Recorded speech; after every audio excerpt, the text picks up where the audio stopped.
Hello everyone, forgot your DeepSeek password? No worries, I'll show you how to reset it in just few steps.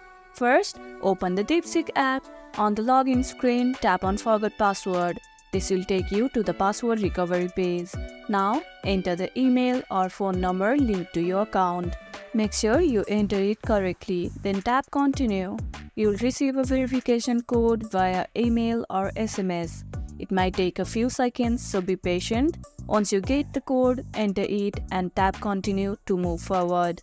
Now, it's time to create a new password. Type in a new password, then type in again to confirm. Remember, a strong password includes letters, numbers, and special characters to keep your account secure. And that's it. Your password has been successfully reset. Now just log in with your new password and you are good to go. If you ever forget your password again, you can always reset it the same way. Just make sure to use an email or phone number that you have access to.